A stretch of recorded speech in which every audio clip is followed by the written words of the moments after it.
사랑하는 나의 자녀여, 영상을 시작하기 전에 잠시 마음을 멸쳐보세요. 지금 당신의 마음 안에 있는 그 소원, 저는 이미 알고 있습니다. 이 순간 10초를 드릴게요. 당신이 간절히 바라는 마음을 댓글에 적어주세요.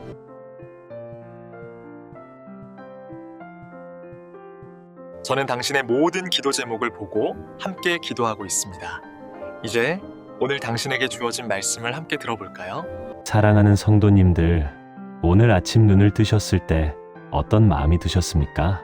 혹시 무릎을 꿇고 기도해야 한다는 생각은 들었지만 입술이 떨어지지 않으셨나요? 기도해야 한다는 마음은 간절한데 막상 기도하려고 하면 무슨 말부터 해야 할지 막막하셨던 적이 있으신가요?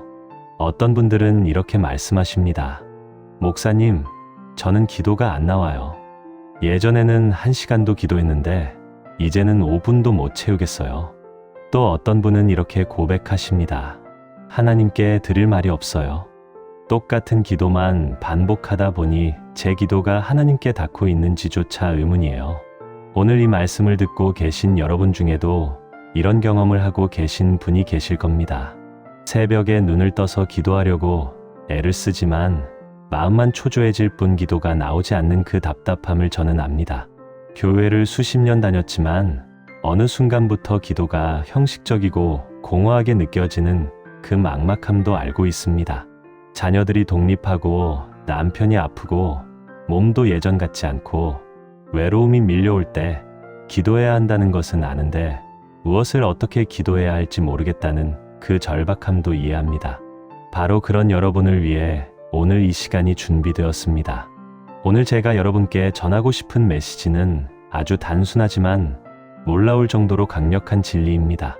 기도가 막혔을 때, 기도의 문이 닫힌 것 같을 때, 여러분에게 필요한 것은 더 긴 기도도, 더 화려한 언어도 아닙니다. 바로 예수님께서 친히 가르쳐 주신 그 기도, 주기도문으로 돌아가는 것입니다. 어떤 분들은 이렇게 생각하실 수도 있습니다. 주기도문이요? 그건 제가 어릴 때부터 외웠던 기도문인데요. 그게 무슨 특별한 기도입니까? 바로 그겁니다. 우리는 주기도문을 너무 많이 외워서 오히려 그 깊이를 놓치고 있었던 것입니다. 마치 매일 걷는 집 앞 골목길의 아름다움을 놓치듯이 너무 익숙해서 그 안에 담긴 하나님의 심오한 사랑과 지혜를 보지 못했던 것이지요. 오늘 저는 여러분과 함께 주기도문을 새롭게 발견하는 시간을 갖고자 합니다. 이 기도가 얼마나 완전하고 얼마나 깊고 얼마나 우리 삶의 모든 영역을 포괄하고 있는지 함께 나누겠습니다. 그리고 이 주기도문을 어떻게 우리의 아침을 여는 기도로, 우리의 하루를 지탱하는 기도로, 우리의 영혼을 회복시키는 기도로 사용할 수 있는지 구체적으로 살펴보겠습니다. 먼저 여러분께 한 가지 질문을 드리고 싶습니다. 기도가 안 될 때 가장 큰 이유가 무엇일까요? 많은 분들이 믿음이 부족해서라고 대답하십니다. 어떤 분들은 죄를 지어서라고 말씀하시지요. 또 어떤 분들은 하나님께서 내 기도를 듣지 않으시는 것 같아서라고 하십니다. 하지만 제가 수십 년간 목회를 하면서 발견한 진실은 이것입니다. 우리가 기도하지 못하는 가장 큰 이유는 기도가 너무 복잡해졌기 때문입니다. 우리는 언제부터인가 기도를 거창한 무언가로 만들어버렸습니다. 적어도 30분은 기도해야 하고 무릎을 꿇어야 하고 큰 소리로 통성 기도를 해야 하고 성령의 감동이 있어야 하고 눈물이 나야 하고 뭔가 특별한 응답이 있어야 한다고 생각했습니다. 그러다 보니 몸이 아파 무릎을 꿇을 수 없으면 기도할 수 없다고 느끼고 목소리가 나오지 않으면 기도가 안 된다고 생각하고 감정이 메마르면 하나님께서 들으시지 않는다고 단정하게 되었습니다.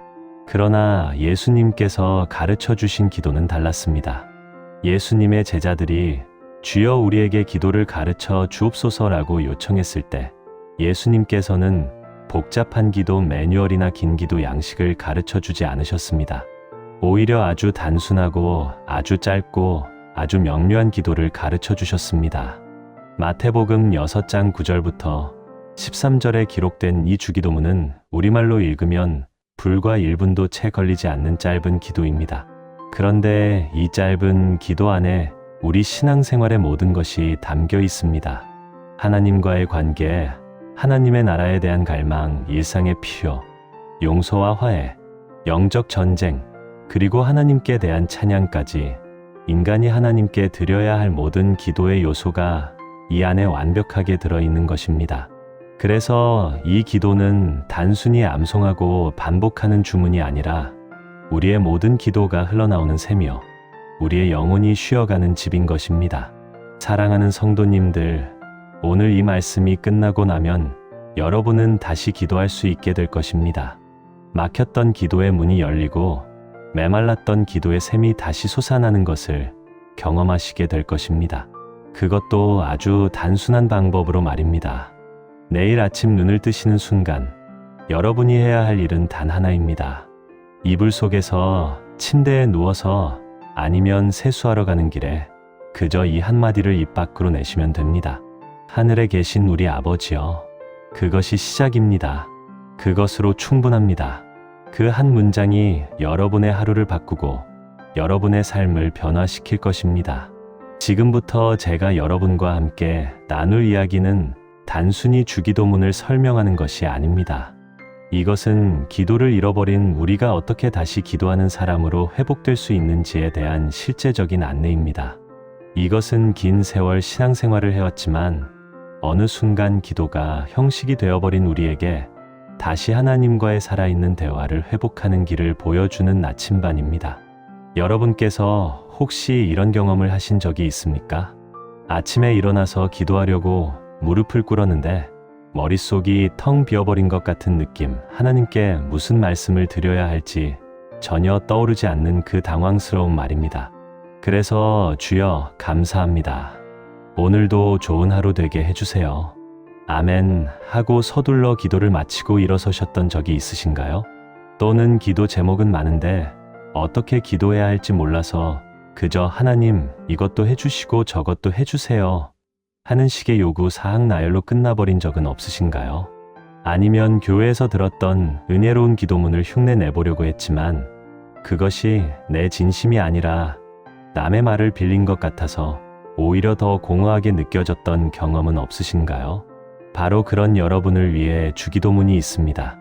이 기도는 우리에게 무엇을 기도해야 하는지 알려줄 뿐만 아니라 어떤 순서로 기도해야 하는지, 어떤 마음으로 기도해야 하는지, 그리고 기도를 통해 우리가 어떻게 변화되어야 하는지까지 가르쳐 줍니다. 이것은 단순히 외우는 문구가 아니라 우리 영혼의 호흡법이요, 우리 신앙의 골격인 것입니다. 오늘 이 시간을 통해 여러분은 주기도문의 각 문장이 얼마나 깊은 의미를 담고 있는지 새롭게 발견하시게 될 것입니다. 그리고 그 발견이 여러분의 아침을 바꾸고 여러분의 하루를 바꾸고 결국 여러분의 삶 전체를 바꾸는 것을 경험하시게 될 것입니다. 왜냐하면 주기도문은 단순히 기도문이 아니라 하나님의 자녀로 사는 삶의 청사진이기 때문입니다. 지금부터 제가 여러분께 들려드릴 이야기들은 모두 실제로 있었던 일들입니다. 기도가 막혔던 분들이 어떻게 주기도문을 통해 다시 기도하는 사람으로 회복되었는지, 형식적인 신앙생활에 지쳤던 분들이 어떻게 이 단순한 기도를 통해 하나님과의 살아있는 관계를 되찾았는지 그 생생한 간증들을 나누겠습니다. 그리고 그 이야기들을 들으시면서 여러분도 나도 할 수 있겠다. 나도 다시 기도할 수 있겠다는 소망을 품으시게 될 것입니다. 우리가 기도를 잃어버렸다고 느낄 때 실제로는 기도를 잃어버린 것이 아닙니다. 우리는 기도하는 방법을 잊어버린 것도 아닙니다. 우리는 단지 기도의 본질에서 멀어졌을 뿐입니다. 마치 집을 나선 자녀가 아무리 멀리 가도 집으로 돌아오는 길을 찾을 수 있듯이 우리도 주기도문이라는 표지판을 따라가기만 하면 다시 기도의 집으로, 하나님 아버지의 품으로 돌아갈 수 있습니다. 이제 준비되셨습니까? 여러분의 막혔던 기도의 문이 열리는 순간을 경험하실 준비가 되셨습니까? 그렇다면 저와 함께 이 놀라운 여정을 시작해 봅시다. 주기도문의 첫 문장부터 마지막 문장까지 하나하나 깊이 들어가면서 우리의 기도가 어떻게 회복될 수 있는지 함께 발견해 나가겠습니다. 먼저 우리가 직면해야 할 현실이 있습니다. 많은 분들이 기도에 대해 잘못된 생각을 갖고 계십니다. 기도란 내가 하나님께 뭔가를 요구하고 하나님께서 그것을 들어주시는 거래 관계라고 생각하시는 분이 계십니다. 또 어떤 분들은 기도를 일종의 의무나 과제처럼 여기십니다. 하루에 1시간 혹은 최소한 30분은 기도해야 한다는 부담감을 갖고 계십니다. 그러나 성경이 말하는 기도는 그런 것이 아닙니다. 기도는 하나님과의 대화이고 교제이고 관계입니다. 마치 사랑하는 사람과 함께 있을 때 특별히 할 말이 없어도 함께 있는 것만으로 평안하고 행복하듯이 기도도 그런 것입니다. 반드시 긴 문장이 필요한 것도 아니고 특별한 단어들이 필요한 것도 아닙니다. 그저 하나님 앞에 나의 진실한 마음을 여는 것, 그것이 기도입니다. 그렇다면 주기도문은 우리에게 무엇을 가르쳐 주고 있을까요? 이 기도는 우리에게 하나님과의 관계에서 가장 중요한 것이 무엇인지, 우리가 하나님께 무엇을 구해야 하는지, 그리고 우리가 어떤 마음으로 살아가야 하는지를 단계별로 알려줍니다. 마치 숙련된 선생님이 학생에게 글쓰기의 기본 구조를 가르쳐 주듯이 예수님께서는 이 기도를 통해 우리에게 기도의 기본 구조를 가르쳐 주신 것입니다. 오늘 우리는 이 주기도문을 하나하나 풀어가면서 각 문장이 우리의 삶과 어떻게 연결되는지, 우리의 아픔과 어떻게 만나는지, 그리고 우리의 소망을 어떻게 표현하는지 살펴볼 것입니다. 그리고 그 과정에서 여러분은 놀라운 사실을 발견하시게 될 것입니다. 이 짧은 기도문 안에 여러분이 드리고 싶었던 모든 기도가 이미 담겨 있다는 것을 말입니다. 하늘에 계신 우리 아버지여. 주기도문은 이 한 문장으로 시작됩니다. 그런데 이 짧은 문장 안에 얼마나 놀라운 진리가 담겨 있는지 아십니까? 많은 분들이 기도를 못하는 이유는 하나님을 두려운 재판관으로만 생각하기 때문입니다. 내가 잘못한 것을 심판하실 분, 나의 부족함을 꾸짖으실 분, 나의 기도를 거절하실 수도 있는 분으로 생각하는 것이지요. 그러나 예수님께서는 우리에게 하나님을 어떻게 불러야 하는지 가르쳐 주셨습니다. 아버지라고 부르라고 하셨습니다. 이것은 단순한 호칭이 아닙니다. 이것은 관계의 선언입니다. 하나님은 나를 심판하시는 재판관이 아니라 나를 사랑하시는 아버지라는 선언입니다. 내가 아무리 부족하고 연약해도 아버지는 나를 버리지 않으시고 나의 기도를 들으시고 나에게 좋은 것을 주기를 원하신다는 확신입니다. 데살로니가전서 5장 17절은 이렇게 말합니다. 쉬지 말고 기도하라. 어떻게 쉬지 말고 기도할 수 있을까요? 기도를 의무나 과제로 생각한다면 쉬지 않고 기도하는 것은 불가능합니다. 그러나 기도를 사랑하는 아버지와의 대화로 이해한다면 쉬지 않고 기도하는 것이 가능해집니다. 자녀가 아버지를 생각하고 아버지께 의지하고 아버지와 함께 있기를 원하는 것처럼 우리도 하나님 아버지를 그렇게 생각하며 살 수 있는 것입니다. 그런데 이 아버지라는 호칭 앞에 하늘에 계신이라는 표현이 붙어 있습니다. 이것은 무슨 의미일까요? 하나님은 친근한 아버지이시지만 동시에 거룩하고 높으신 분이라는 것을 의미합니다. 우리는 하나님께 친밀하게 다가갈 수 있지만 동시에 경외하는 마음을 잃지 말아야 한다는 것입니다. 이 균형이 중요합니다. 너무 가까워서 하나님을 가볍게 여기지도 않고 너무 멀어서 하나님을 두려워만 하지도 않는 그 아름다운 균형 말입니다. 마태복음 6장 9절에 이 구절을 보십시오. 그러므로 너희는 이렇게 기도하라. 하늘에 계신 우리 아버지여, 이름이 거룩히 여김을 받으시오며. 예수님께서는 기도의 첫 마디부터 우리에게 하나님과의 올바른 관계를 가르쳐 주셨습니다. 하나님은 우리의 아버지이시지만 동시에 그 이름이 거룩히 여김을 받으셔야 할 분이십니다. 이 균형을 이해하게 되면 우리의 기도가 달라집니다. 어떤 분들은 하나님께 너무 격식을 차려서 기도하다가 지쳐버립니다. 마치 회사에서 상사를 대하듯 하나님을 대하는 것이지요. 반면 어떤 분들은 하나님을 너무 가볍게 여겨서 마치 내 마음대로 부릴 수 있는 분처럼 생각합니다. 둘 다 잘못된 것입니다. 하나님은 우리가 편안하게 다가갈 수 있는 아버지이시지만 동시에 온 우주를 다스리시는 거룩하신 분이십니다.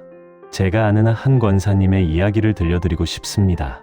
이분은 70평생을 교회를 다니신 분이셨습니다. 새벽 기도도 빠지지 않으시고 금요 철야기도도 꼬박꼬박 나오시는 분이셨지요. 그런데 몇 년 전부터 이분에게 큰 시련이 찾아왔습니다. 50년을 함께 산 남편이 치매에 걸리신 것입니다. 처음에는 사소한 건망증으로 시작되었습니다. 물건을 어디 두었는지 잊어버리고 약속을 잊어버리는 정도였지요. 그러나 시간이 갈수록 증상은 심해졌습니다. 이제는 권사님을 알아보지 못하는 날도 생겼습니다. 당신 누구요? 왜 우리 집에 있어? 하는 남편의 말에 권사님의 마음은 찢어질 것 같았습니다. 더 힘든 것은 혼자서는 화장실도 가실 수 없어서 권사님이 모든 것을 도와드려야 한다는 것이었습니다. 밤에도 남편이 일어나 배회하시니 잠도 제대로 잘 수 없었습니다.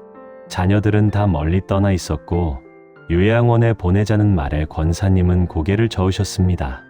50년을 같이 살았는데 이제 와서 남을 손에 맡길 수는 없지 않겠어요? 그런데 문제는 그 다음에 찾아왔습니다. 기도가 안 되는 것이었습니다.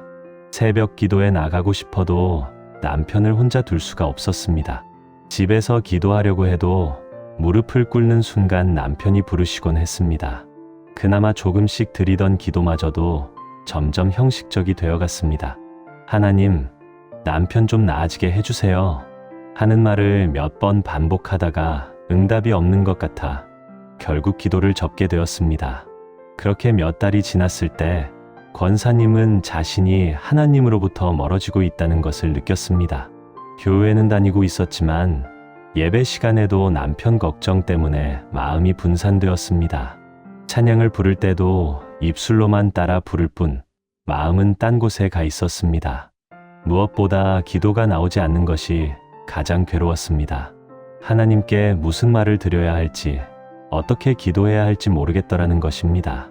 어느 날 새벽 권사님은 남편이 잠든 틈에 잠깐 무릎을 꿇었습니다. 그런데 입에서 나오는 말이 없었습니다. 한참을 그렇게 있다가 문득 어릴 적 교회 학교에서 배웠던 주기도문이 떠올랐습니다. 그래서 작은 소리로 중얼거렸습니다. 하늘에 계신 우리 아버지여. 그런데 이상한 일이 일어났습니다. 이 첫 문장을 입 밖으로 내는 순간 권사님의 눈에서 눈물이 주르륵 흘러내린 것입니다. 아버지, 이 한 단어가 권사님의 마음을 어루만졌습니다. 그동안 권사님은 하나님을 아버지가 아니라 문제 해결사로 생각했던 것입니다. 남편의 병을 고쳐주실 분, 자신의 고통을 해결해 주실 분으로만 생각했던 것이지요. 그러나 아버지라는 호칭을 다시 부르는 순간 권사님은 깨달았습니다.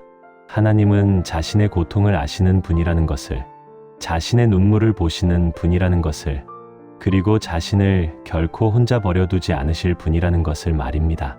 권사님은 그날 아침 긴 기도를 하지 못했습니다. 그저 아버지라는 말을 몇 번 반복하다가 눈물을 닦고 일어섰습니다. 그런데 신기하게도 그날부터 권사님에게 변화가 일어났습니다. 남편을 돌보는 일이 여전히 힘들었지만 마음이 조금 달라졌습니다. 혼자 감당해야 한다는 부담감 대신 하나님 아버지께서 함께 하신다는 평안함이 조금씩 자리 잡기 시작한 것입니다. 그리고 권사님은 하루를 시작할 때마다 침대에 앉아서 작은 소리로 주기도문을 한 번씩 외우기 시작했습니다. 처음에는 그저 외우는 것에 불과했습니다. 그러나 날이 갈수록 주기도문의 한 문장 한 문장이 권사님의 삶 속으로 스며들기 시작했습니다. 일용할 양식을 주옵시고를 외울 때면 오늘 하루 필요한 힘을 주시는 하나님을 생각했습니다. 우리의 죄를 사하여 주옵시고를 외울 때면 남편에게 짜증을 냈던 자신을 돌아보고 하나님께 용서를 구했습니다.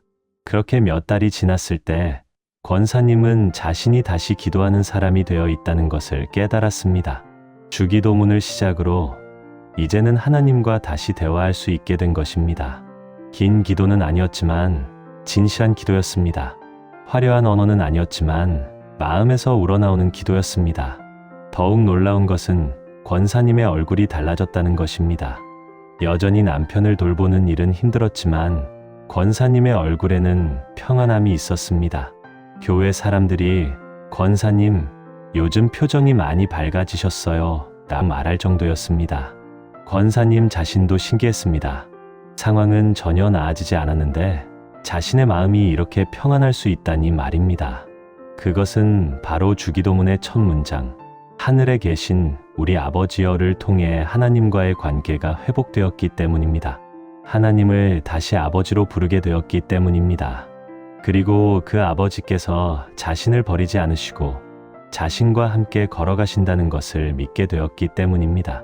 사랑하는 성도님들, 여러분도 혹시 지금 기도가 막혀 있으십니까? 하나님께 무슨 말씀을 드려야 할지 모르겠습니까? 그렇다면 오늘부터 주기도문으로 시작해 보십시오. 아침에 눈을 뜨시는 그 순간, 이불 속에서라도 좋습니다. 작은 소리로 이렇게 말해 보십시오. 하늘에 계신 우리 아버지여. 그 한 문장이면 됩니다.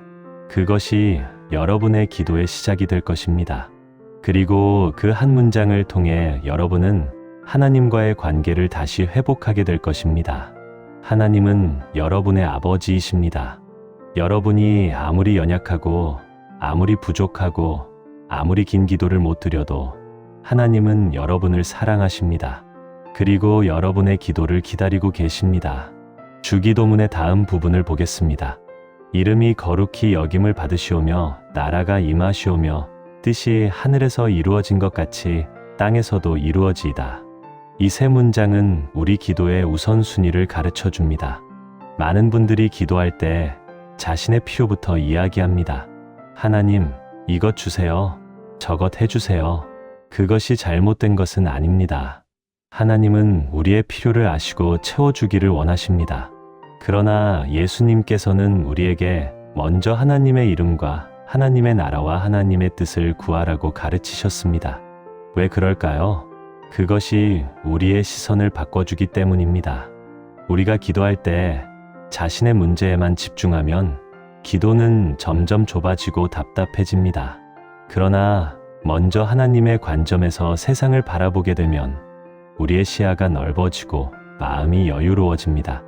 이름이 거룩히 여김을 받으시오며 이것은 무슨 뜻일까요? 하나님의 이름이 존귀하게 여겨지기를 원한다는 것입니다. 이 세상에서 하나님이 하나님으로 인정받고 하나님께 합당한 영광이 돌려지기를 구하는 것입니다. 그런데 이것이 나와 무슨 상관이 있을까요? 많은 상관이 있습니다. 하나님의 이름이 거룩히 여김을 받는다는 것은 이 세상에 하나님의 질서와 하나님의 사랑과 하나님의 정의가 실현된다는 것을 의미하기 때문입니다. 시편 115편 1절은 이렇게 말합니다. 여호와여 영광을 우리에게 돌리지 마옵소서, 우리에게 돌리지 마옵소서, 오직 주의 이름에만 영광을 돌리소서. 이는 주의 인자하심과 진실하심 때문이니다. 우리가 기도할 때 가장 먼저 구해야 할 것은 하나님의 영광입니다. 그것이 우리의 마음을 겸손하게 하고 우리의 기도를 바르게 합니다. 나라가 임하시오며 하나님의 나라는 이미 왔지만 아직 완전히 오지 않았습니다. 예수님께서 이 땅에 오심으로 하나님의 나라는 시작되었지만 이 세상은 여전히 죄와 고통으로 가득합니다. 그래서 우리는 하나님의 나라가 완전히 임하기를, 하나님의 통치가 이 땅에 온전히 이루어지기를 기도해야 합니다. 그런데 하나님의 나라가 임한다는 것은 먼 미래의 일만이 아닙니다. 그것은 지금 여기 나의 삶 속에서도 일어나야 할 일입니다.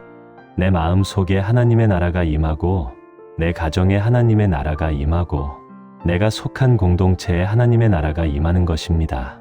그것은 하나님의 사랑과 평화와 정의가 내 삶을 통해 드러나는 것을 의미합니다. 뜻이 하늘에서 이루어진 것 같이 땅에서도 이루어지이다. 이것은 우리 기도의 궁극적인 목표입니다. 하나님의 뜻이 이 땅에서 이루어지기를 구하는 것입니다. 그런데 많은 분들이 이 부분에서 오해를 합니다. 하나님의 뜻대로 되기를 이라고 기도하면서 사실은 포기하는 것처럼 기도하는 경우가 많습니다. 어쩔 수 없지, 하나님이 알아서 하시겠지 하는 식으로 말입니다. 그러나 뜻이 이루어지이다라는 기도는 포기가 아니라 헌신입니다. 하나님의 뜻이 이루어지기 위해 나를 사용해달라는 기도입니다. 하나님의 뜻을 이루는 도구가 되겠다는 다짐입니다. 하늘에서는 모든 것이 하나님의 뜻대로 이루어지지만 이 땅에서는 우리가 하나님의 뜻에 순종할 때 그것이 이루어집니다. 그래서 이 기도는 하나님, 당신의 뜻을 이루기 위해 저를 사용하소서라는 헌신의 기도인 것입니다. 제가 아는 한 집사님의 이야기를 들려드리겠습니다. 이분은 60대 중반의 여성 집사님이셨는데 몇 년 전 큰 상실을 경험하셨습니다. 30년 넘게 운영하시던 작은 식당이 건물주의 갑작스러운 재개발 계획으로 문을 닫게 된 것입니다. 집사님은 그 식당에 평생의 열정과 시간을 쏟으셨습니다. 새벽부터 밤까지 일하시면서 자녀들을 키우셨고 단골 손님들과는 가족처럼 지내셨습니다. 그런데 하루아침에 모든 것이 사라졌습니다. 퇴거 보상금은 턱없이 적었고 나이 들어 새로운 사업을 시작하기도 어려웠습니다. 더 큰 문제는 마음의 공허함이었습니다. 30년 동안 해오던 일이 없어지니 아침에 일어나도 무엇을 해야 할지 모르겠더라는 것입니다. 삶의 의미와 목적을 잃어버린 것 같았습니다. 집사님은 교회에 나가기 시작했습니다. 평소에는 주일 예배만 참석했는데 이제는 수요 예배와 새벽 기도회까지 나갔습니다. 시간이 많아지니 교회에서라도 무언가를 해야 할 것 같았기 때문입니다. 그러나 마음이 편하지 않았습니다. 교회에 앉아 있어도 자꾸 과거가 생각났습니다. 내가 평생 열심히 일했는데 왜 이런 일을 당해야 하지? 하나님은 대체 무엇을 하고 계시는 거지? 어느 날 새벽 기도회에서 목사님이 주기도문에 대해 설교하셨습니다. 특히 나라가 임하시오며 뜻이 하늘에서 이루어진 것 같이 땅에서도 이루어지다라는 부분을 강조하셨습니다. 목사님은 말씀하셨습니다. 하나님의 나라가 임한다는 것은 하나님의 뜻이 우리 삶에서 이루어지는 것입니다. 그것은 우리의 계획이 아니라 하나님의 계획을 구하는 것입니다. 그 말씀을 들은 집사님은 가슴이 뜨끔했습니다. 그동안 자신은 하나님의 뜻을 구한 적이 없었다는 것을 깨달은 것입니다.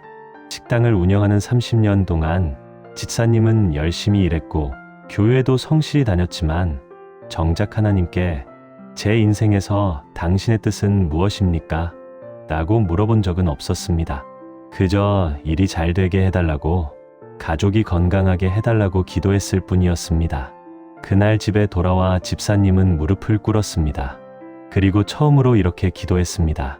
하나님, 나라가 임하시오며 뜻이 하늘에서 이루어진 것 같이 땅에서도 이루어지이다. 하나님, 제가 그동안 제 뜻만 구했습니다. 이제는 당신의 뜻을 알고 싶습니다. 제 남은 인생에서 당신의 나라가 이루어지기를 원합니다. 기도하면서 집사님의 눈에서 눈물이 흘렀습니다. 그것은 슬픔의 눈물이기도 했지만 동시에 해방의 눈물이기도 했습니다. 30년 동안 자신의 계획을 이루기 위해 달려왔는데 이제는 그 무거운 짐을 내려놓는 것 같았습니다. 하나님의 뜻을 구한다는 것이 얼마나 자유로운 일인지 처음 깨달았습니다.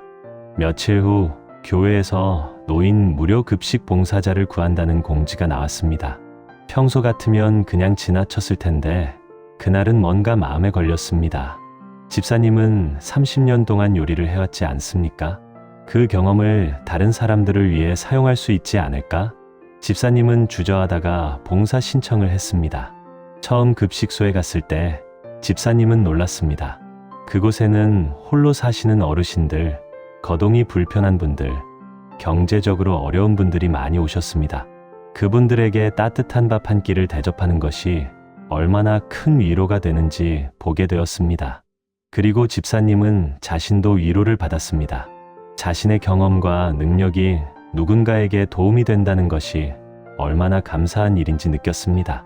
몇 달이 지나면서 집사님은 단순히 음식을 만드는 것을 넘어서 어르신들과 이야기를 나누고 그분들의 이야기를 들어주는 사람이 되었습니다.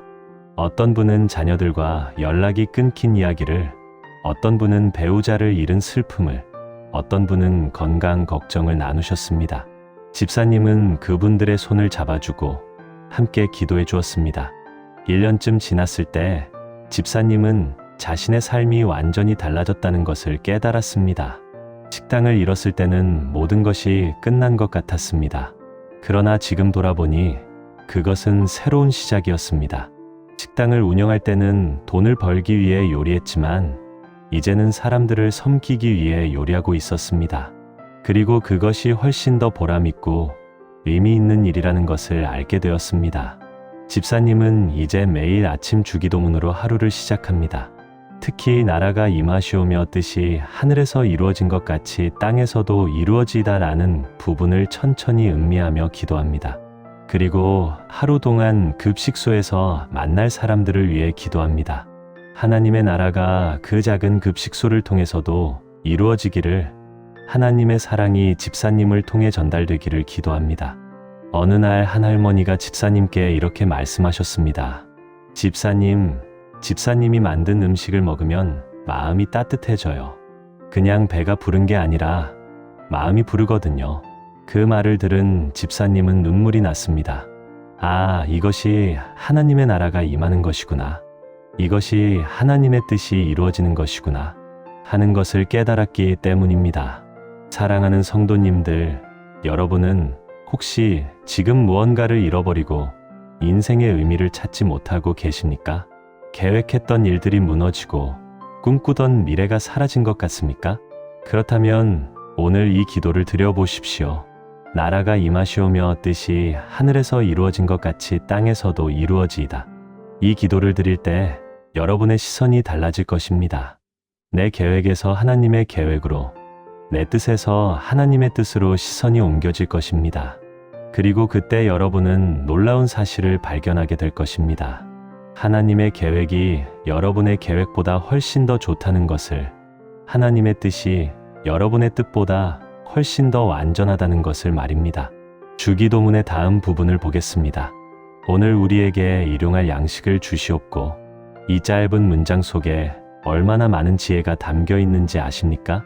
예수님께서는 우리에게 내일의 양식이 아니라 오늘의 양식을 구하라고 가르치셨습니다. 1년치 양식이 아니라 일용할 양식을 구하라고 하셨습니다. 이것은 무엇을 의미할까요? 많은 분들이 기도할 때 미래에 대한 걱정으로 가득합니다. 내년에는 어떻게 될까? 10년 후에는 어떻게 될까?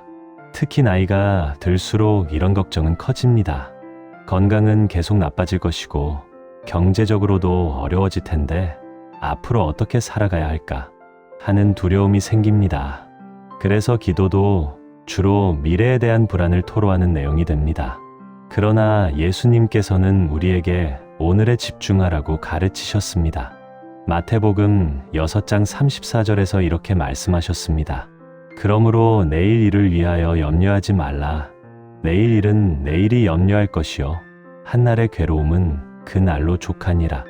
내일을 위해 염려하지 말라는 것은 미래를 준비하지 말라는 것이 아닙니다. 내일에 대한 불안으로 오늘을 망치지 말라는 것입니다. 일용할 양식을 주시옵고라는 기도는 하나님을 신뢰하는 기도입니다. 오늘 필요한 것을 주실 하나님이 내일도 모레도 필요한 것을 주실 것이라는 믿음의 고백입니다. 그리고 이 기도는 우리를 오늘이라는 현재로 데려옵니다. 과거의 후회나 미래의 불안이 아니라 바로 지금 이 순간 하나님께서 함께 하신다는 것을 깨닫게 합니다. 출애굽기 16장에 나오는 만나 이야기를 기억하십니까? 광야를 지나던 이스라엘 백성들에게 하나님께서는 매일 만나를 내려주셨습니다. 그런데 중요한 것은 하나님께서 하루치만 거두라고 명령하셨다는 것입니다. 욕심을 내서 이틀치를 거두면 썩어버렸습니다. 하나님은 이스라엘 백성들에게 매일 하나님을 의지하는 법을 가르치신 것입니다. 우리도 마찬가지입니다. 하나님께서는 우리에게 매일 하나님을 의지하며 살기를 원하십니다. 1년치를 한꺼번에 공급해 주시지 않는 것은 우리가 매일 하나님께 나와 하나님과 관계를 맺기를 원하시기 때문입니다. 만약 하나님께서 우리에게 평생 필요한 모든 것을 한꺼번에 주신다면 우리는 더 이상 하나님을 찾지 않을지도 모릅니다. 일용할 양식에는 또 다른 의미가 있습니다. 그것은 우리에게 정말로 필요한 것은 그리 많지 않다는 것을 가르쳐 줍니다. 우리는 종종 원하는 것과 필요한 것을 혼동합니다. 더 큰 집, 더 많은 돈, 더 좋은 자동차를 원하지만 정작 필요한 것은 오늘 먹을 양식과 입을 옷, 그리고 쉴 곳입니다. 예수님께서는 우리에게 단순하게 살라고 정말로 필요한 것에 집중하라고 가르치십니다. 한 성도님의 이야기를 들려드리겠습니다. 이분은 60대 후반의 여성 권사님이셨는데 평생을 검소하게 사신 분이셨습니다. 남편이 일찍 돌아가시고 혼자서 두 자녀를 키우시느라 고생을 많이 하셨습니다. 그래도 자녀들이 대학을 졸업하고 직장을 구하고 결혼까지 하니 이제는 조금 여유가 생길 것 같았습니다. 그런데 문제가 생겼습니다. 큰딸이 남편과 이혼을 하게 된 것입니다. 딸은 어린 손자 둘을 데리고 권사님 집으로 들어왔습니다. 권사님은 딸과 손자들을 받아들였지만 경제적 부담이 만만치 않았습니다. 권사님은 작은 식료품 가게를 운영하고 계셨는데 수입이 넉넉하지 않았습니다. 거기다 딸이 새 직장을 구할 때까지 시간이 필요했고 손자들 양육비도 만만치 않았습니다. 권사님은 밤마다 걱정으로 잠을 이루지 못했습니다. 이번 달 월세는 어떻게 내지? 손자들 학원비는? 겨울옷도 사야 하는데 생각할수록 막막했습니다. 은행 잔고는 점점 줄어들고 앞으로 어떻게 살아야 할지 막막했습니다. 교회에 나가서도 기도가 나오지 않았습니다. 하나님께 무엇을 기도해야 할지 모르겠더라는 것입니다. 하나님, 돈을 주세요라고 기도하기도 민망하고 그렇다고 다른 기도가 떠오르지도 않았습니다. 어느 주일 예배 시간 목사님이 주기도문에 대해 설교하셨습니다. 특히 오늘 우리에게 일용할 양식을 주시옵고 라는 부분을 강조하셨습니다. 목사님은 말씀하셨습니다. 하나님께서는 우리에게 내일 걱정하지 말라고 하십니다. 오늘 필요한 것을 주실 하나님이 내일도 필요한 것을 주실 것입니다. 예배가 끝나고 집에 돌아온 권사님은 그 말씀을 곱씹었습니다.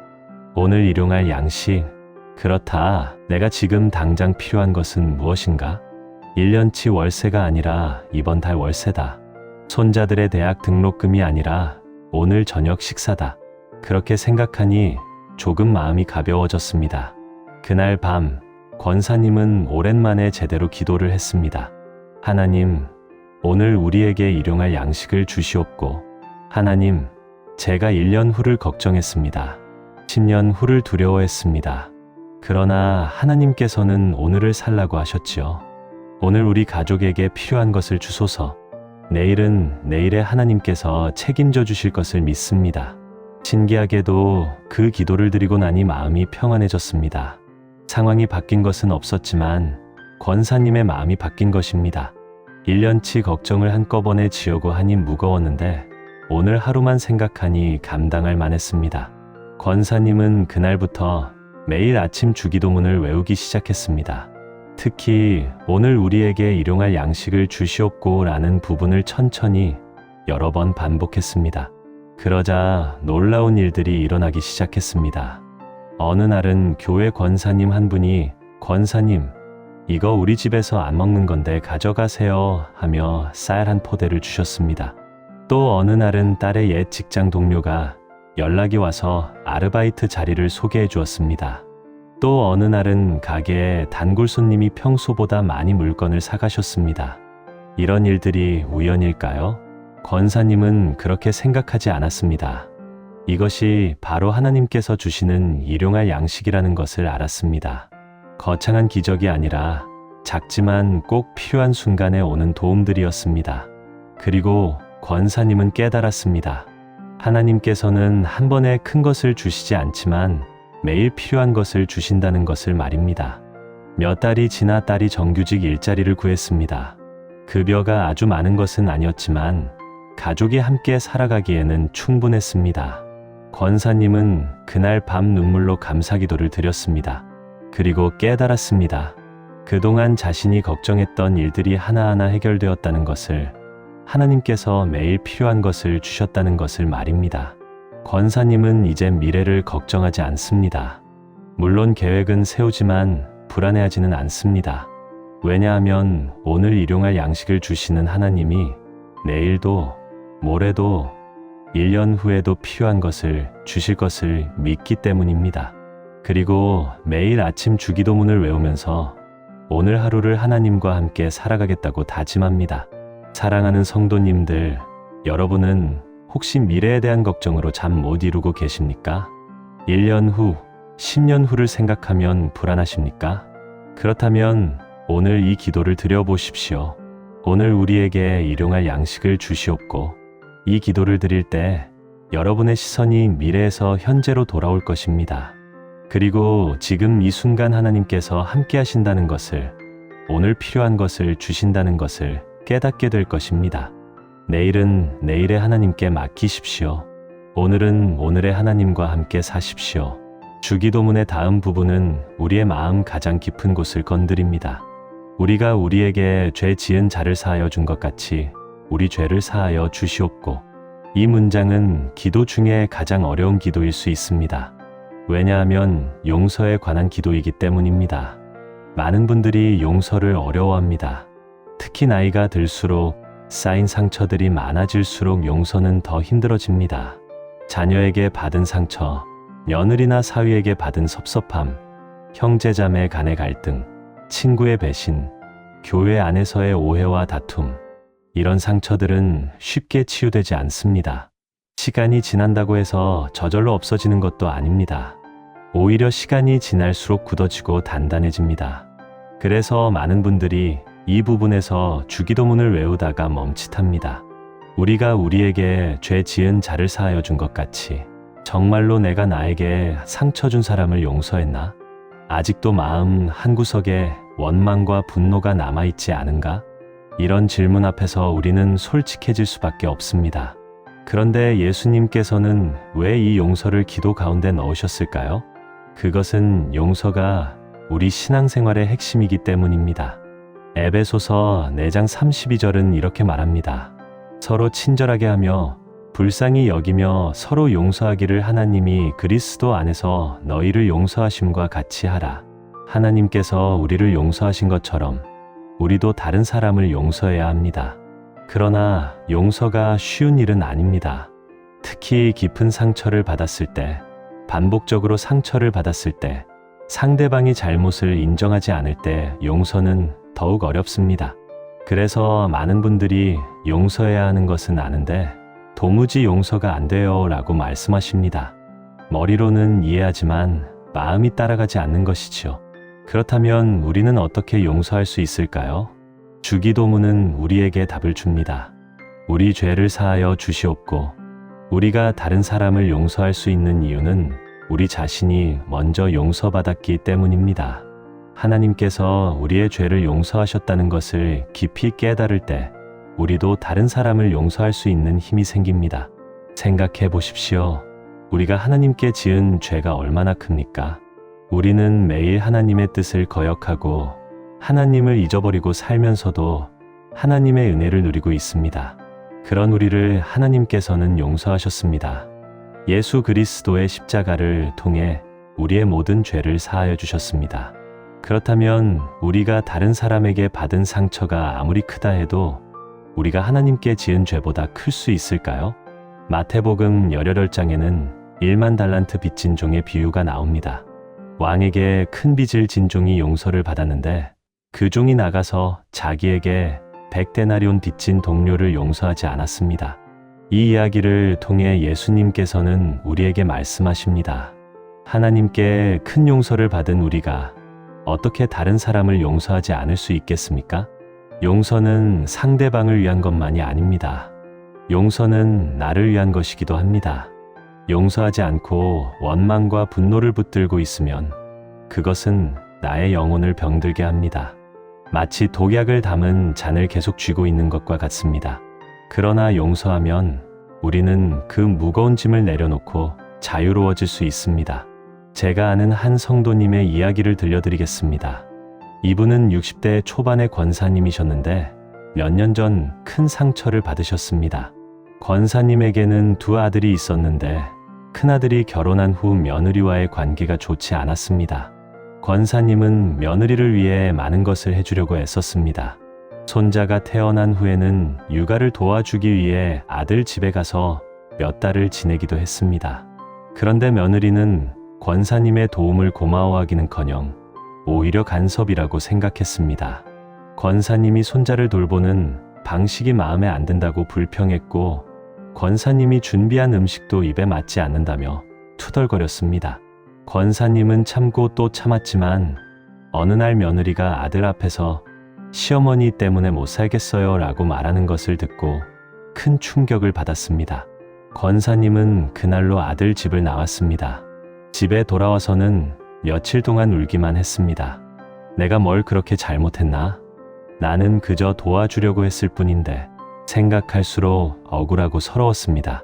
교회에 나가서도 기도가 나오지 않았습니다. 기도하려고 하면 자꾸 며느리 생각이 났고 분노와 원망이 치밀어 올랐습니다. 몇 주가 지나도 권사님의 마음은 나아지지 않았습니다. 아들이 중간에서 설득을 해도 권사님은 고개를 저었습니다. 며느리한테 사과를 받기 전에는 너희 집에 가지 않을 거야. 그러나 며느리는 사과할 생각이 없는 것 같았습니다.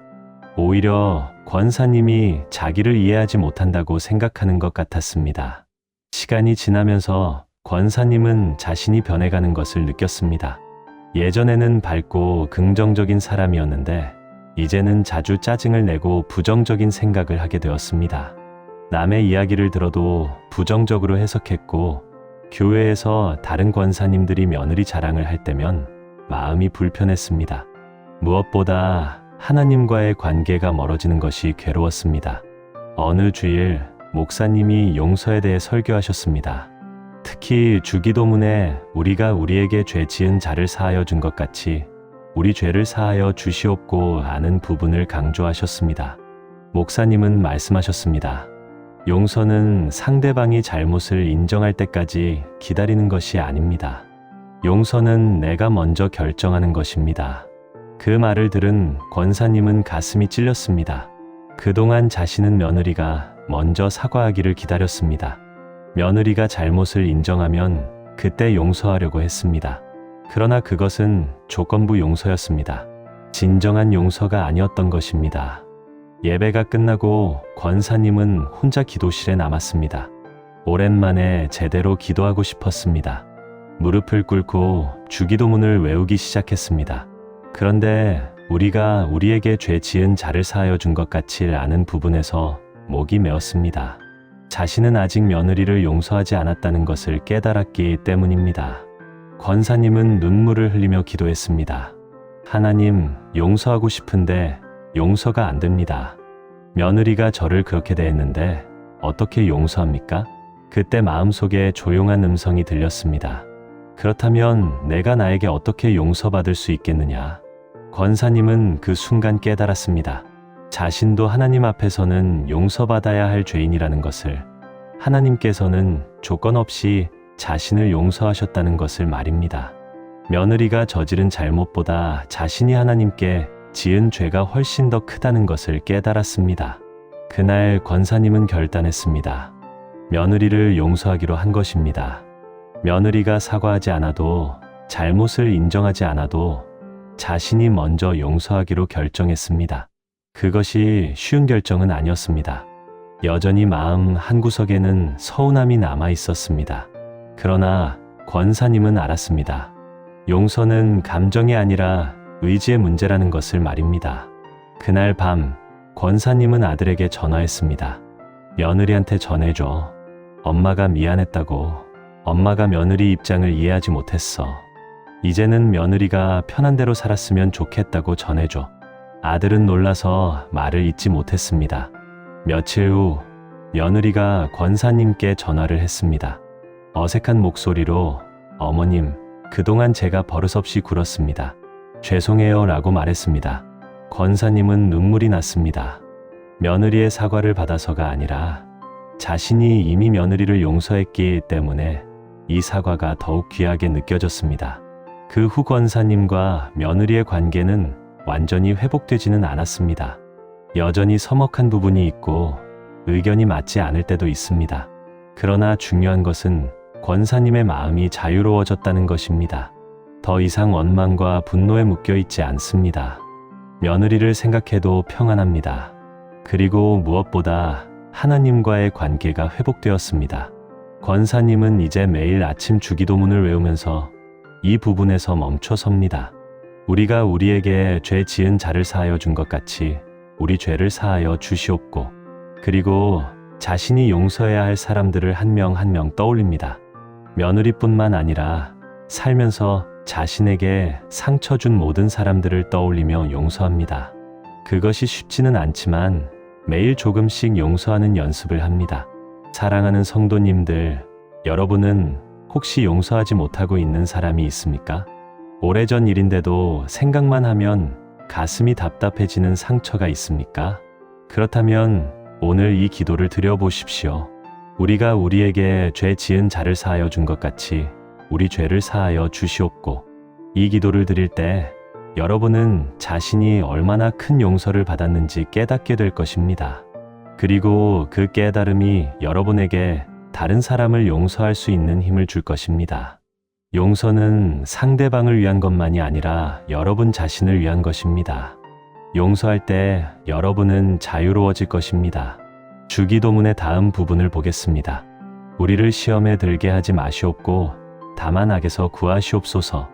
이 문장은 우리의 영적 전쟁을 인정하는 기도입니다. 많은 분들이 기독교 신앙을 단순히 도덕적 삶이나 착하게 사는 것 정도로 생각합니다. 그러나 성경은 우리가 영적 전쟁 가운데 있다고 말합니다. 에베소서 6장 12절은 이렇게 말합니다. 우리의 씨름은 혈과 육을 상대하는 것이 아니요 통치자들과 권세들과 이 어둠의 세상 주관자들과 하늘에 있는 악의 영들을 상대함이라. 우리가 겪는 많은 어려움과 유혹은 단순히 우연이나 환경의 문제가 아니라 영적인 차원의 싸움입니다. 그렇다면 시험이란 무엇일까요? 시험은 우리를 하나님으로부터 멀어지게 하려는 모든 것입니다. 그것은 때로 명백한 죄의 유혹으로 올 수 있습니다. 거짓말, 도둑질, 음란, 탐욕 같은 것들 말입니다. 그러나 시험은 때로 아주 미묘한 형태로 옵니다. 교만, 시기, 불평, 의심, 낙심 같은 것들이 그것입니다. 특히 나이가 들수록 우리가 직면하는 시험은 달라집니다. 젊었을 때는 명예욕이나 물질적 탐욕이 큰 시험이었다면 나이가 들면 쓸쓸함, 무의미함, 원망, 체념 같은 것들이 더 큰 시험이 됩니다. 이제 내 인생은 끝났어. 더 이상 할 수 있는 것이 없어. 이런 생각이 들 때 그것이 바로 시험입니다. 시험에 들게 하지 마시옵고라는 기도는 우리의 연약함을 인정하는 기도입니다. 나는 스스로 유혹을 이길 수 없다는 것을, 하나님의 도우심 없이는 넘어질 수밖에 없다는 것을 고백하는 것입니다. 이것은 겸손의 기도이며 동시에 지혜의 기도입니다. 그리고 다만 악에서 구하시옵소서라는 기도는 더 적극적인 구원의 기도입니다. 단순히 시험을 피하는 것을 넘어서 악으로부터 보호받기를 구하는 것입니다. 악은 우리를 파괴하려고 합니다. 우리의 믿음을, 우리의 관계를, 우리의 평안을 빼앗으려고 합니다. 그러나 하나님께서는 우리를 지키실 수 있는 분이십니다. 시편 121편 7, 8절은 이렇게 말합니다. 여호와께서 너를 지켜 모든 환난을 면하게 하시며 또 내 영혼을 지키시리로다. 여호와께서 너의 출입을 지금부터 영원까지 지키시리로다. 하나님은 우리를 지키시는 분입니다. 우리가 잠들 때도, 깨어 있을 때도, 나갈 때도, 들어올 때도 우리를 지키십니다. 한 성도님의 이야기를 들려드리겠습니다. 이분은 70대 초반의 권사님이셨는데 몇 년 전 남편을 하늘나라로 보내셨습니다.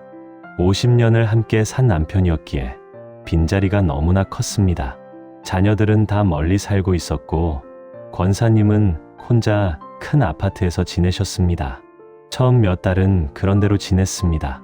슬픔은 있었지만 교회 식구들이 위로해 주었고 바쁘게 사는 것이 도움이 되었습니다. 그러나 시간이 지나면서 문제가 생기기 시작했습니다. 외로움이 점점 깊어진 것입니다. 저녁이 되면 집이 너무 조용했습니다. TV를 켜도 라디오를 들어도 공허함은 채워지지 않았습니다. 밤이 되면 더 심했습니다. 잠들기 전 남편과 나누던 대화가 그리웠습니다. 오늘 뭐 했어? 내일 뭐 할 거야? 그런 사소한 대화들이 얼마나 소중한 것이었는지 잃어버리고 나서야 깨달았습니다. 권사님은 외로움을 달래기 위해 여러 가지를 시도했습니다. 교회 봉사를 더 많이 했고 친구들을 자주 만났고 취미 생활을 시작했습니다. 그러나 밤이 되면 여전히 혼자였고 외로움은 계속되었습니다. 그러던 어느 날 권사님은 이상한 생각이 들기 시작했습니다. 이렇게 외로울 바에야 차라리 처음에는 그 생각을 떨쳐버렸습니다. 그러나 시간이 지날수록 그 생각은 더 자주, 더 강하게 찾아왔습니다. 내가 계속 이렇게 살아야 하나? 앞으로 10년, 20년을 이렇게 혼자 살아야 하나? 권사님은 자신이 변해가는 것을 느꼈습니다. 아침에 일어나도 일어날 이유를 찾지 못했습니다. 식사도 대충 때웠고 외모에도 신경을 쓰지 않게 되었습니다. 무엇보다 기도가 나오지 않았습니다. 하나님께 무슨 기도를 드려야 할지 모르겠더라는 것입니다. 어느 날 밤, 권사님은 침대에 누워 천장을 바라보다가 눈물을 흘렸습니다. 하나님, 저를 데려가 주세요. 이렇게 사는 것이 너무 힘듭니다. 그 순간 문득 주기도문이 떠올랐습니다.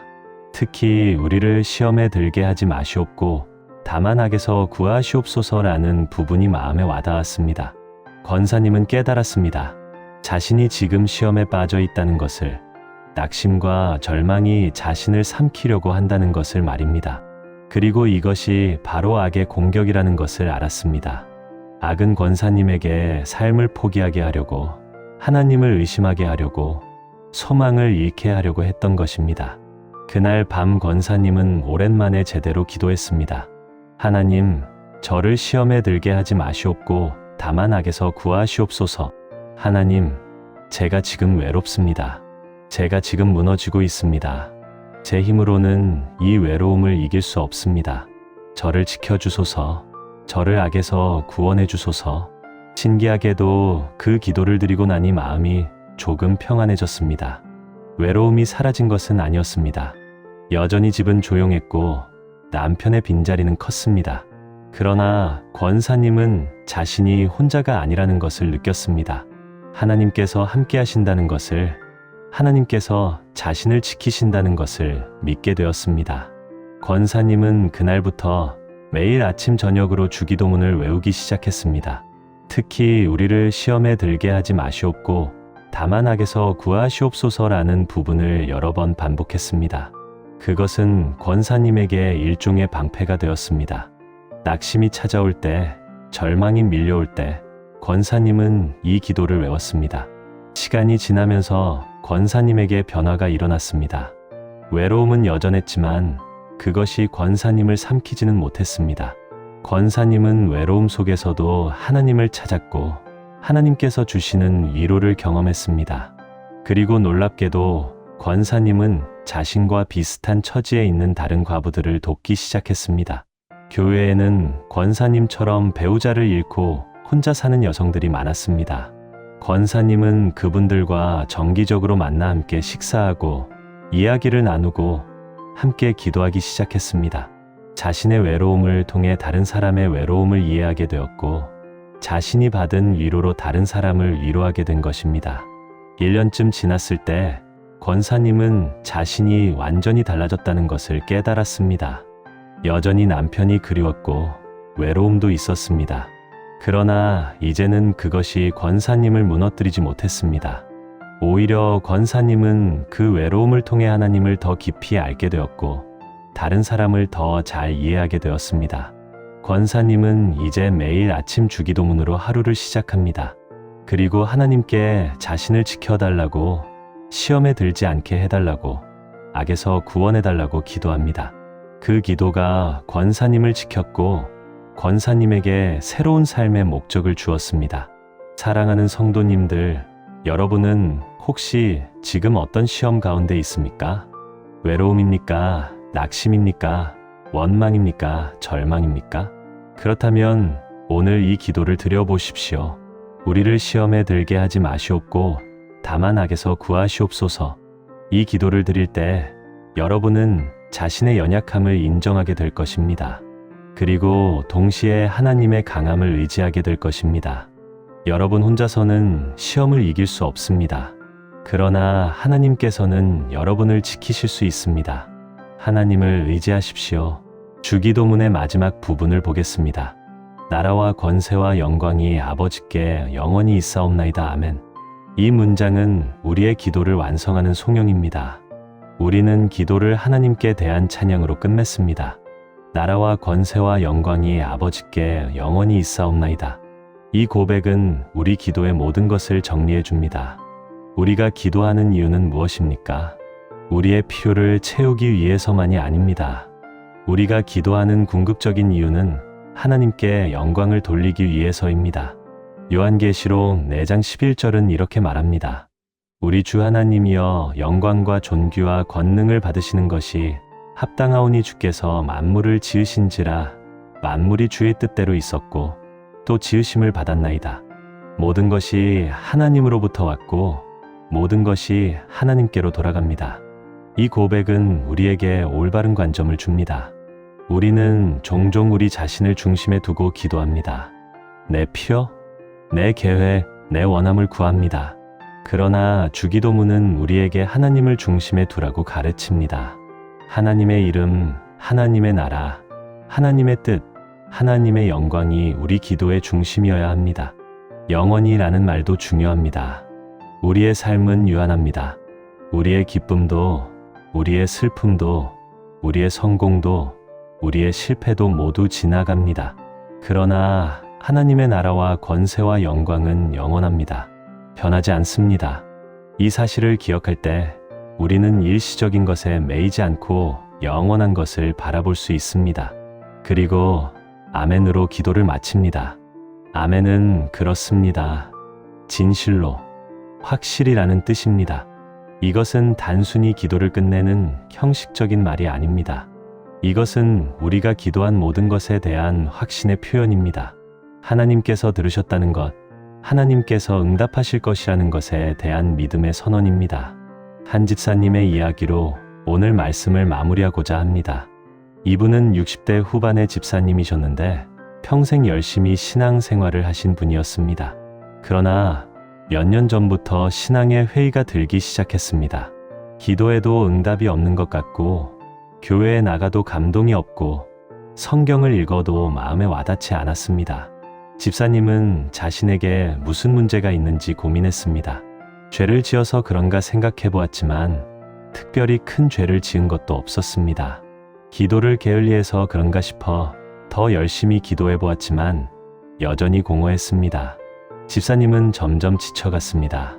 어느 날 집사님은 솔직하게 목사님께 고백했습니다. 목사님, 저는 이제 신앙이 무엇인지 모르겠습니다. 수십 년을 믿었는데 하나님이 정말 계신지, 기도가 정말 들리는지 확신이 서지 않습니다. 목사님은 집사님의 손을 잡고 말씀하셨습니다. 집사님, 주기도문을 다시 한번 공부해 보시겠습니까? 집사님은 의아했습니다. 주기도문은 어릴 때부터 외웠던 기도문인데 그것을 다시 공부한다는 것이 무슨 의미인지 이해가 되지 않았습니다. 그러나 목사님의 권유를 따라 주기도문을 한 문장 한 문장 묵상하기 시작했습니다. 처음에는 큰 변화가 없었습니다. 그저 익숙한 문장들을 다시 읽는 것에 불과했습니다. 그러나 계속 묵상하면서 조금씩 깨달음이 왔습니다. 하늘에 계신 우리 아버지여라는 첫 문장에서 하나님이 자신의 아버지라는 사실을 새롭게 깨달았습니다. 나라가 임하시오며에서 자신이 하나님의 나라를 위해 산다는 목적을 다시 발견했습니다. 일용할 양식을 주시옵고에서 매일 하나님을 의지하며 사는 삶을 배웠습니다. 그렇게 몇 달을 묵상하면서 집사님에게 큰 변화가 일어났습니다. 신앙이 다시 살아난 것입니다. 복잡하게 생각했던 신앙이 단순해졌습니다. 많은 것을 알아야 한다고 생각했던 신앙이 사실은 단순히 하나님 아버지를 신뢰하며 사는 것이라는 것을 깨달았습니다. 집사님은 이제 매일 아침 주기도문으로 하루를 시작합니다. 그리고 그 기도를 한 문장씩 천천히 음미하며 드립니다. 더 이상 긴 기도를 하려고 애쓰지 않습니다. 화려한 언어로 기도하려고 노력하지도 않습니다. 그저 주기도문을 진심으로 드릴 뿐입니다. 그리고 놀랍게도 그것으로 충분합니다. 집사님은 이제 하나님과의 관계가 회복되었다는 것을 느낍니다. 기도가 다시 즐거워졌고 성경이 다시 살아있는 말씀이 되었고 예배가 다시 은혜로운 시간이 되었습니다. 모든 것이 주기도문을 통해 일어난 변화였습니다. 사랑하는 성도님들, 오늘 우리는 함께 주기도문을 살펴보았습니다. 이 짧은 기도문 안에 우리가 필요한 모든 기도가 담겨 있다는 것을 보았습니다. 하나님과의 관계, 하나님의 나라, 일상의 필요, 용서, 영적 전쟁, 그리고 하나님께 대한 찬양까지 모든 것이 이 안에 들어 있습니다. 기도가 막혔던 권사님은 하늘에 계신 우리 아버지여라는 한 문장을 통해 하나님과의 관계를 회복했습니다. 인생의 목적을 잃었던 집사님은 나라가 임하시오며 뜻이 이루어지다를 통해 새로운 삶의 의미를 발견했습니다.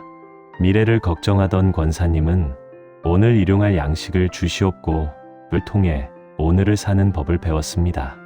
용서하지 못했던 권사님은 우리 죄를 사하여 주시옵고를 통해 자유를 얻었습니다. 낙심했던 권사님은 악에서 구하시옵소서를 통해 다시 일어섰습니다. 신앙이 메말랐던 집사님은 주기도문 전체를 통해 신앙을 회복했습니다. 이 모든 이야기의 공통점이 무엇입니까? 그들은 모두 복잡한 것을 단순하게 만들었습니다. 긴 기도 대신 짧은 기도를, 화려한 언어 대신 진실한 고백을, 많은 지식 대신 단순한 신뢰를 선택했습니다. 그리고 그것이 그들을 변화시켰습니다. 오늘 여러분께 권면드리고 싶습니다. 내일 아침 눈을 뜨시는 그 순간 주기도문을 외워보십시오. 이불 속에서라도 좋습니다. 작은 소리로라도 좋습니다. 그저 주기도문을 한번 천천히 외워보십시오. 그리고 그것을 매일 반복해 보십시오. 처음에는 별 감흥이 없을 수도 있습니다. 그저 익숙한 문장을 반복하는 것처럼 느껴질 수도 있습니다. 그러나 계속하십시오. 날이 갈수록 이 기도가 여러분 안에 스며들기 시작할 것입니다. 한 문장 한 문장이 여러분의 삶과 연결되기 시작할 것입니다. 그리고 어느 날 여러분은 깨닫게 될 것입니다. 이 단순한 기도가 얼마나 깊고 얼마나 완전하고 얼마나 강력한지를 말입니다. 기도가 안 될 때 바로 이 기도로 돌아가십시오. 무슨 말을 해야 할지 모를 때 바로 이 기도를 드리십시오. 하나님이 멀게 느껴질 때 바로 이 기도가 여러분을 하나님께로 인도할 것입니다. 하나님은 여러분의 아버지이십니다. 여러분이 무릎을 꿇고 1시간씩 기도해야만 들으시는 분이 아닙니다. 여러분이 이불 속에서 작은 소리로 아버지라고 부를 때도 들으십니다. 여러분이 주기도문을 한번 외울 때도 기뻐하십니다. 중요한 것은 기도의 길이가 아니라 진시함입니다. 화려한 언어가 아니라 겸손한 마음입니다. 오늘 이 말씀이 가장 필요했던 분이 계실 것입니다. 오랫동안 기도가 막혀서 괴로워하셨던 분, 하나님과의 관계가 멀어진 것 같아 힘들어하셨던 분, 신앙생활이 의무처럼 느껴져서 지쳐하셨던 분이 계실 것입니다. 바로 여러분을 위해 오늘 이 말씀이 준비되었습니다. 오늘부터 주기도문으로 하루를 시작해 보십시오. 그리고 몇 주, 몇 달 후에 여러분 자신을 돌아보십시오. 분명히 변화가 있을 것입니다. 기도가 다시 살아날 것입니다. 하나님과의 관계가 회복될 것입니다. 신앙이 다시 기쁨이 될 것입니다. 하나님은 여러분을 사랑하십니다. 하나님은 여러분의 기도를 기다리고 계십니다. 여러분이 완벽한 기도를 드릴 때까지 기다리시는 것이 아니라 여러분이 진실한 마음으로 아버지라고 부르는 그 순간을 기다리고 계십니다. 주님의 평안이 여러분의 마음에 임하기를 축복합니다. 주님의 사랑이 여러분의 가정에 가득하기를 축복합니다. 그리고 주기도문이 여러분의 삶을 변화시키는 능력 있는 기도가 되기를 예수 그리스도의 이름으로 축복합니다. 아멘.